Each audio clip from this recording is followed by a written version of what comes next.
wabarakatuh.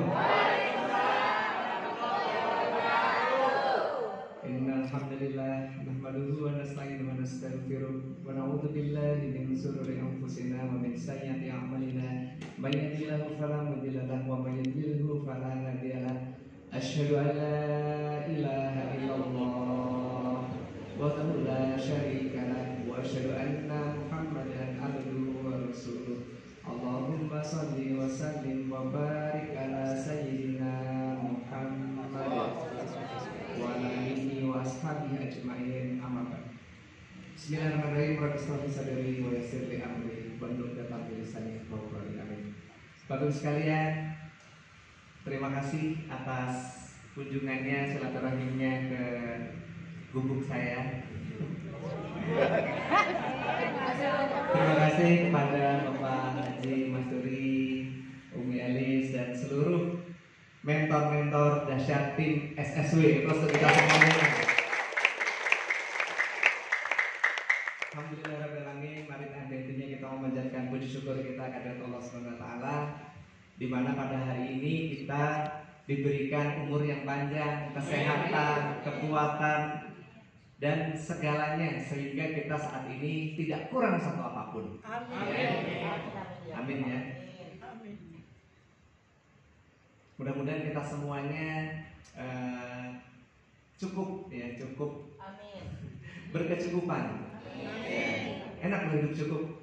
Ya, nggak usah berlebihan, cukup aja. Pas pengen beli Ferrari ada duitnya.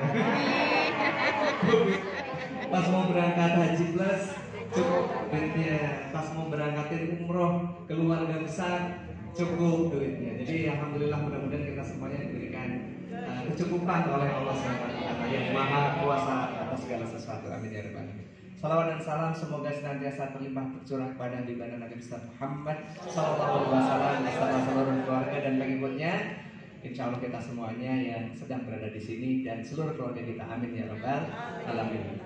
Bapak Ibu sekalian, saya tidak akan memberikan motivasi karena itu tugasnya Kapten, Mas Dimas, dan para mentor yang dahsyat. Dan saya yakin hadirin yang hadir ke sini semuanya atas dasar motivasi. Gak mungkin gak punya motivasi pagi-pagi dari subuh ya, mungkin persiapannya. Atau mungkin dari semalam, atau dari jam 3 udah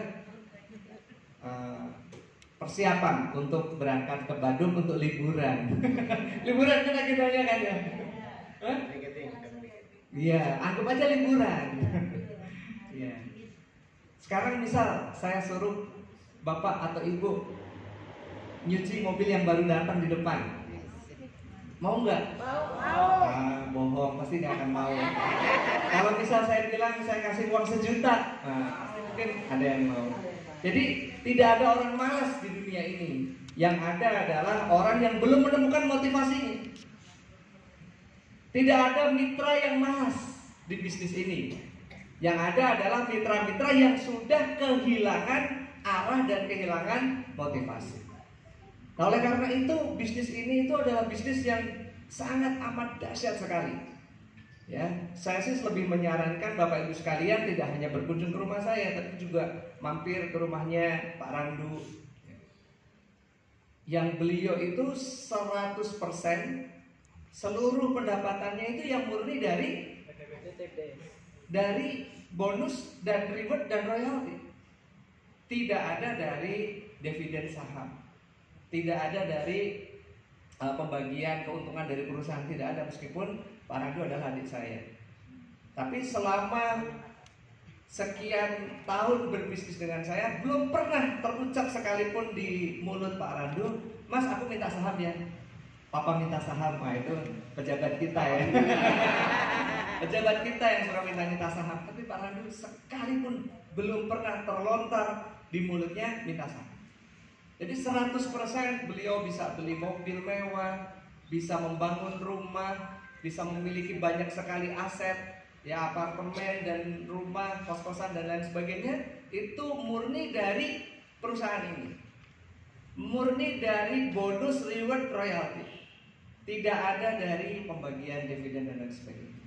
Nah, kenapa kok bisa ada perbedaan mencolok antara Pak Randu dan mentor-mentor yang lain? Karena mungkin mentor yang lain, kalau saya lihat ya, banyak yang ikutan investasi bodong, trading dan lain sebagainya. Karena sejatinya Pak Randu itu peringkat 3 saja dari total pendapatan nasional. Ada nomor 1, ada nomor 2. Yang nomor 1-nya sudah meninggalkan kita, udah diceritakan sama beliau tadi. Jadi ketika beliau meninggalkan kita ya, memang sebagai kawan saya shock, gitu ya. Tanpa ada informasi, tanpa ada permisi, tanpa ada pamitan, tahu-tahu tanggal 11 April mendirikan perusahaan, melaunching perusahaannya sendiri. Ya tentu saja sebagai partner usaha, sebagai kawan, sebagai saudara, yang sedikit banyaknya perusahaan ini bisa besar juga atas tangan beliau juga. Otomatis shock juga. Tapi di sisi lain juga ada rasa bersyukurnya. Kenapa? Karena berarti saya setiap bulan nggak perlu ngasih 0,5 miliar per bulan. Karena beliau luar biasa. Dari royalti saja rata-rata 0,5 miliar dari tahun 2021 sampai kemarin. Bayangin, mau tidur, mau tiap hari nonton TV ngerokok, ngopi, 0,5 miliar per bulan.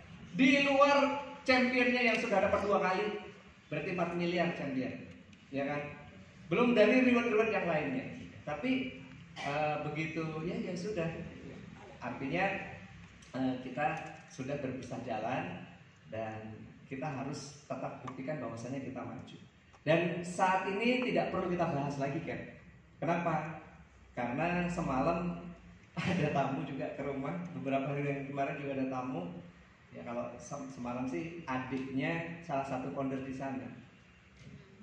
Bahkan seorang founder pun di sana dari sekian bulan sampai detik ini reward motor pun belum dapat. Ya.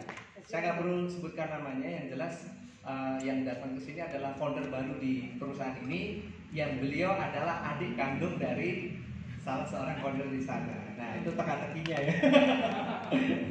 Itu teka-tekinya, tebak sendiri. Ya. Jadi kaget juga gitu. Kenapa? Ya karena salah di sana. Memulai bisnis dengan cara menawarkan free pin. Semuanya didaftarkan gratis, Akhirnya itu adalah kebiasaan yang salah. Akhirnya sampai sekarang ya orang mau daftar, alasannya nggak punya duit, minta pin free. Iya, akhirnya seorang founder pun yang diagram jaringannya di bawahnya itu sudah ratusan atau bahkan mungkin ribuan, tapi reward motor pun belum dapat. Kenapa? Ya karena semuanya gratis. Nah, alhamdulillah, meskipun kemarin sempat kejadian yang saya bilang itu force major ya, sebuah besar sekali impactnya untuk kita. Tapi ternyata alhamdulillah itu adalah satu titik momentum, satu titik balik yang membuat perusahaan ini tuh melesat lebih dahsyat lagi. Alhamdulillah. Dengan titik balik kemarin itu kita berhasil menghentikan undercutting press yang sudah 5 tahun merongrong bisnis ini. Bayangin, 5 tahun terakhir ini kalau kita cek marketplace, harga produk-produk perusahaan kita 50, 60, 70 50, 60, 70 50, 60, 70 seperti itu aja. Akhirnya mitra-mitra kita lelah dalam menjual, konsumen kita kabur, ya lebih mending beli. Dan itu luar biasa. Sebuah sebuah perjalanan yang amat sangat panjang dari teman-teman ini, Kapten Nurholis, Pak Dimas, dan teman-teman di kantor juga, Pak Sandi, Pak Aldi, Pak Aksai. Bertahun-tahun terakhir ini mencoba menggali, mencari, menemukan siapa sih 5 tahun yang merongrong bisnis ini, sehingga orang yang baru join lagi semangat-semangatnya prospek, tahu-tahu ini harga produk cuma sekian, kok bapak jualnya segini, kok ibu jualnya segini. Akhirnya dia balik kanan. Yang tadinya sudah semangat langsung tenggelam. Oh itu mic satu lagi. Barangkali habis Baterainya. Cek. Tes. Nah, ini lebih tajam. Nah, otomatis itu sangat merugikan sekali perusahaan kita. Perusahaan rugi dan efek makronya adalah seluruh mitra baru sampai founder sekalipun semuanya dirugikan. Sangat-sangat rugi sekali. Mungkin loss opportunity atau loss profit yang bisa potensi kita dapatkan itu hilang, itu bisa triliunan. Kenapa ya? Karena perusahaan ini omsetnya setahun ya nilainya segitu gitu kan. Itu dengan kondisi banyak orang down gara-gara undercutting price. Padahal kita sudah berusaha ya sekian tahun ya Cap ya, sampai bikin satu tim divisi sendiri di bawah kapten, itu divisi cyber yang setiap hari menghapus ribuan link toko online. Dari tahun 2019 sampai tahun 2024 nggak ketemu. Ada beberapa ketemu, orangnya kita brokir juga, ya. Tapi ternyata pemain terbesarnya nggak ketemu. Alhamdulillah rabbil alamin, ya semuanya atas izin dan pertolongan dari Allah Subhanahu Wa Taala. Meskipun kita sudah berusaha, kita berdoa sekian tahun terakhir ini, kok nggak ketemu gitu ya. Mau tahu nggak Bapak sekalian apa yang kira-kira perubahan apa sih yang dilakukan kok bisa tahu-tahu itu semuanya bisa berhenti gitu? Mau tahu nggak? Ya, satu, ikhlas dengan musibah. Ikhlas dengan musibah. Bapak Ibu tahu sendiri, saya luar biasa. Bukan memuji diri saya sendiri ya, di usia saya 40 tahun saya masih bisa berlaga di Mandalika, melawan anak-anak umur 20 tahun, 19 tahun, dan kadang-kadang masih bisa juara satu, kadang-kadang masih podium. Itu sebuah prestasi yang bagi saya luar biasa. Nggak tahu kalau bagi Bapak Ibu yang tidak mengikuti ya. Tapi bayangkan dengan fisik umur 40 tahun masih bisa ngerem kecepatan 300 km per jam, cuma jarak yang sependek-pendek mungkin, nikung kecepatan 225 km per jam. Nah itu bagi saya itu luar biasa. Artinya saya benar-benar menjaga fisik saya dengan baik. Setiap hari saya olahraga, setiap hari saya latihan, setiap hari saya memaksa diri saya untuk menjadi diri saya yang lebih baik. Akhirnya mungkin karena banyak pikiran ya, akhir tahun kemarin di teror pajak gitu. Desember teror pajak luar biasa. Kenapa ya? Karena PPATK bisa membuka seluruh data mutasi rekening kita dari sekian tahun ke belakang. Jadi itu nilainya luar biasa sekali. Kemudian Desember qadarullah saya jatuh, kaki patah gitu. Dan itu luar biasa, sakitnya sangat-sangat luar biasa. Kenapa? Karena bukan patah tulang. Tidak hanya sekedar patah tulang, tapi mata kaki saya keluar dalam kondisi remuk. Mata kaki itu mundur kurang lebih 3 atau 4 cm. Itu yang bikin sakit. Karena saya dulu pernah patah tulang dan nggak sakit. Ketika saya patah tulang dulu tahun mungkin 2017-2018 waktu saya touring motor, tapi touringnya ke gunung-gunung gitu, jatuh, terus saya mau berdiri loh, kok nggak bisa, saya bingung.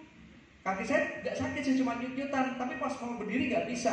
Akhirnya saya dibantu temen naik ke atas motor, dari gunung sampai rumah tuh masih bisa naik motor sendiri. Nah, saya waktu sampai rumah bingung loh, ini kaki cuma nyut-nyutan dikit gitu, tapi kenapa kok nggak ada tenaga, waktu berdiri nggak bisa. Begitu malamnya saya ronsen ternyata patah. Jadi saya nggak perlu takut Bapak sekalian, patah tulang itu nggak sakit. Ya, nggak sakit benar. Karena kemarin juga kakaknya Pak Muslim Luxury Kalimantan, dia shock gitu ya, kakaknya katanya patah tulang gitu.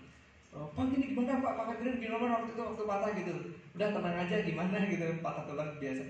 Difotoin kakaknya senyum-senyum lagi difoto. Karena memang patah tulang itu nggak sakit. Bahkan teman saya ada yang waktu patah pas lagi balap berdiri masih bisa finish balap, setelah balap baru ketahuan kalau ada patah di tangannya.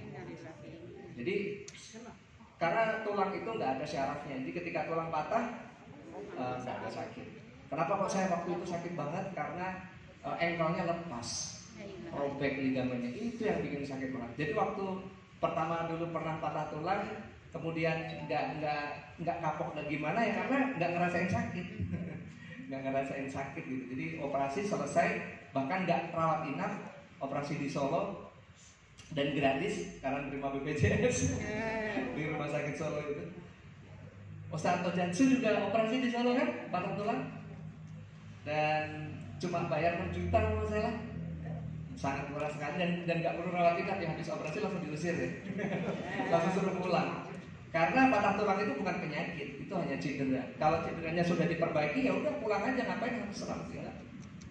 Nah, cuman kemarin luar biasa loh sekalian, sakitnya itu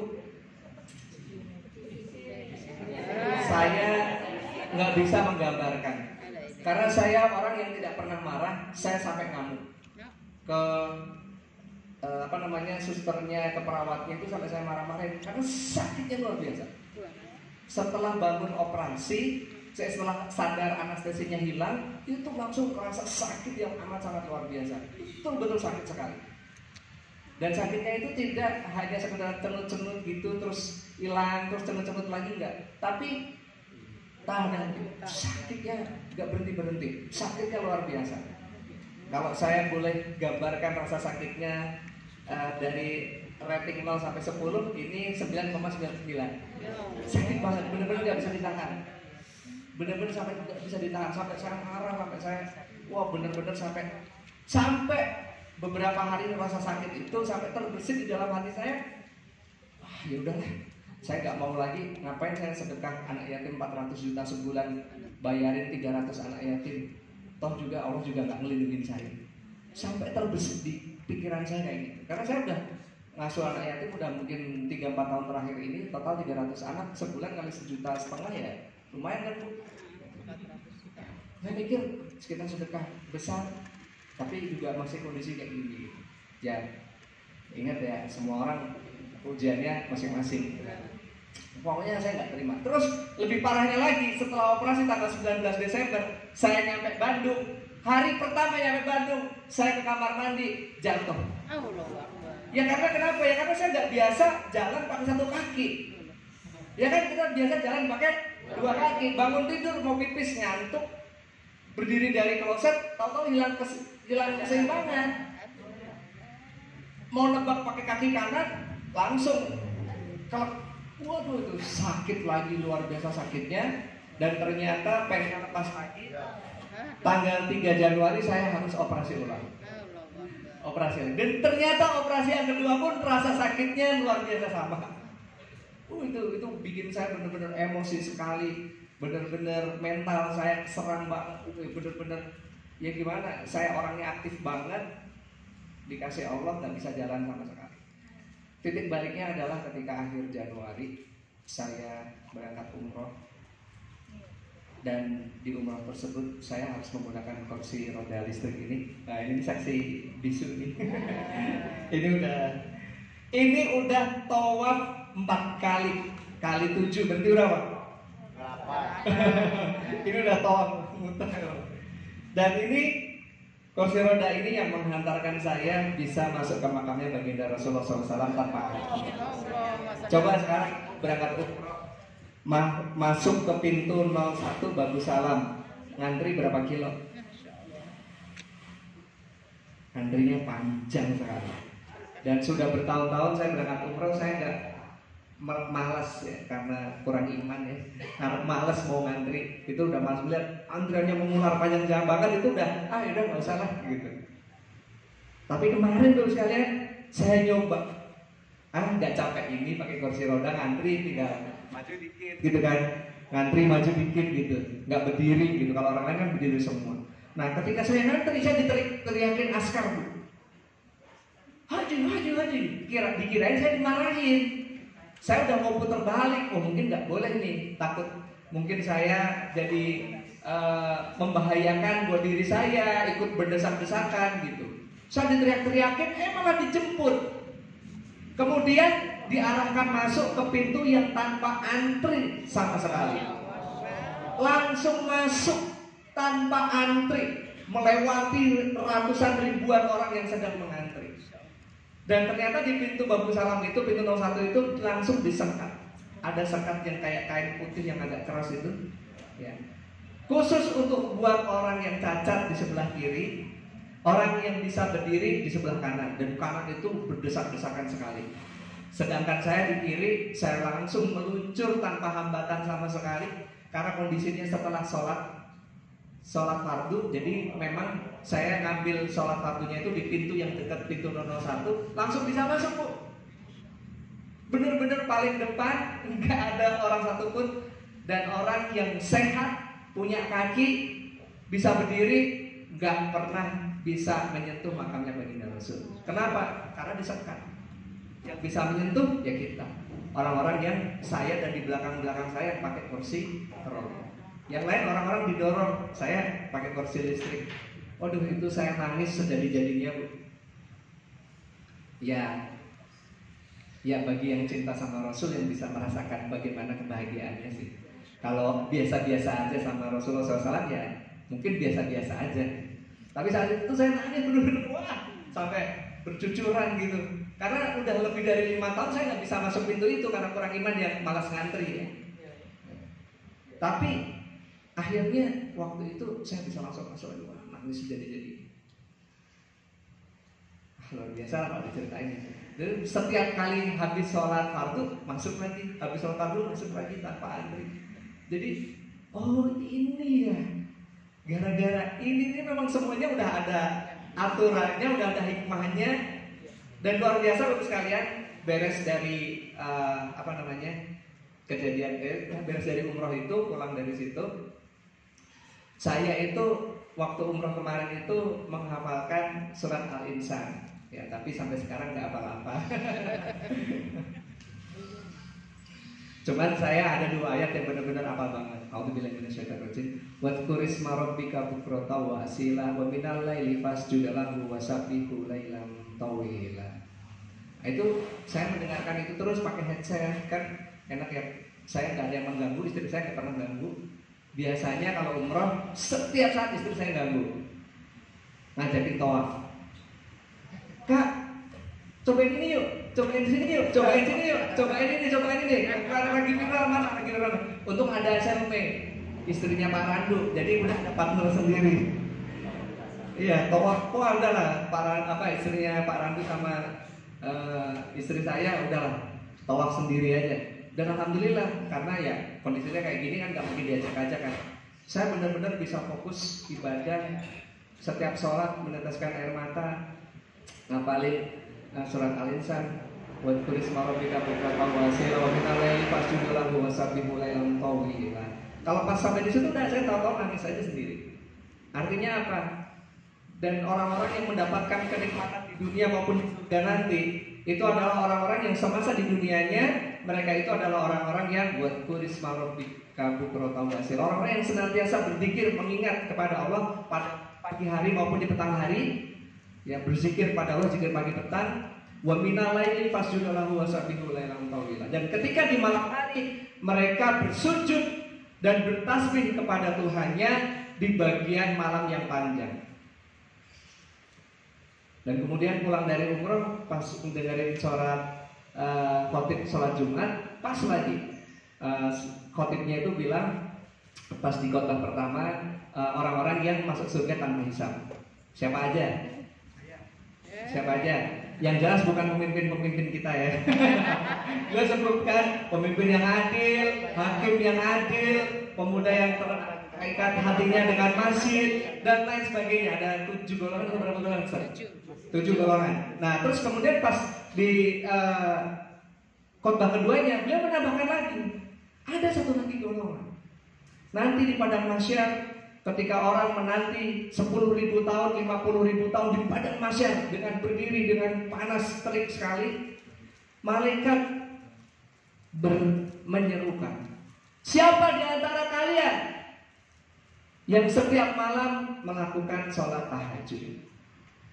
Dan kata baginda Rasul, hanya sebagian kecil dari mereka yang berdiri dan mereka langsung dibawa malaikat masuk surga. Berarti kan tanpa hisab ya. Wah, itu saya langsung di situ. Udah pulang umroh, ketika wa minal laili fasjud lahu wasabbihu lailan tawila itu benar-benar bikin saya meneteskan air mata.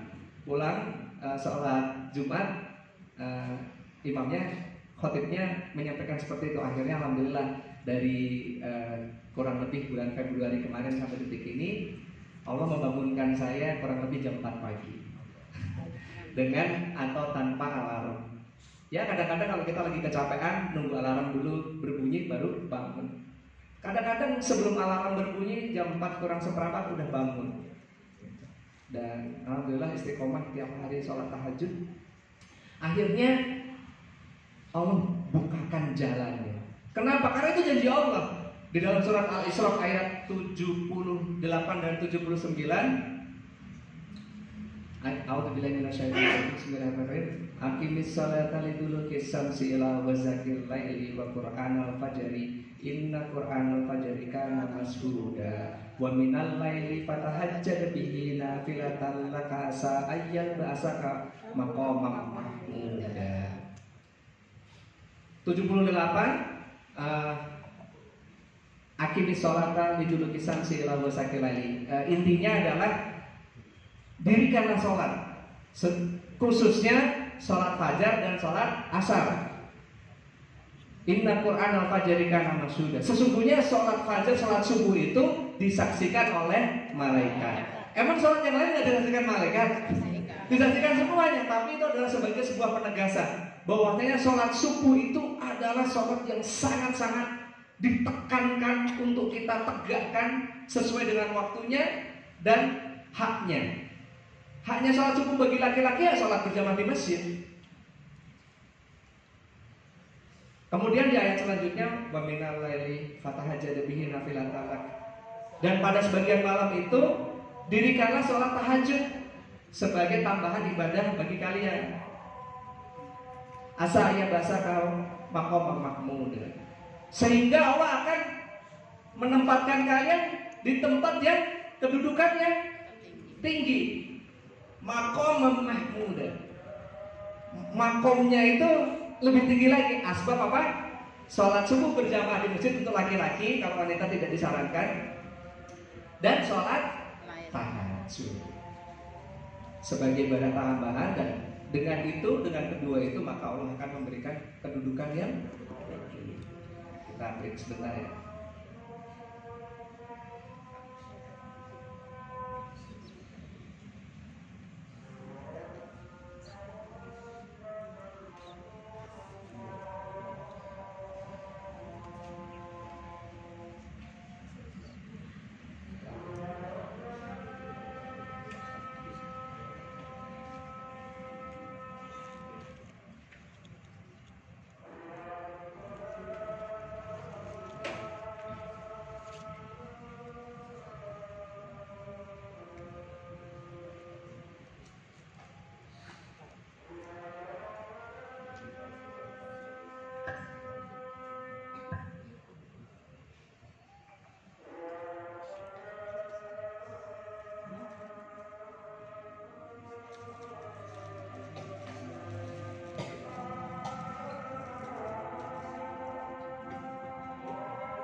Saya lanjutkan 2 menit penutup ya Bapak sekalian.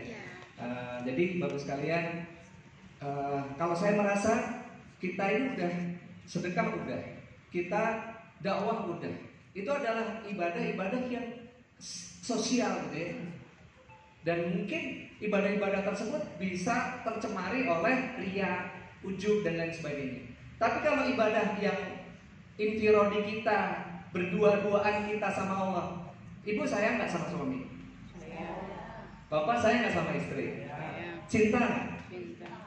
Seneng nggak kalau bermesra-mesraan, berdua-duaan sama pasangan? Seneng ya? Nah itulah yang ditunggu oleh Allah Subhanahu Wa Taala, untuk menunjukkan rasa cinta kita kepada Allah. Allah menanti kita di sepertiga malam.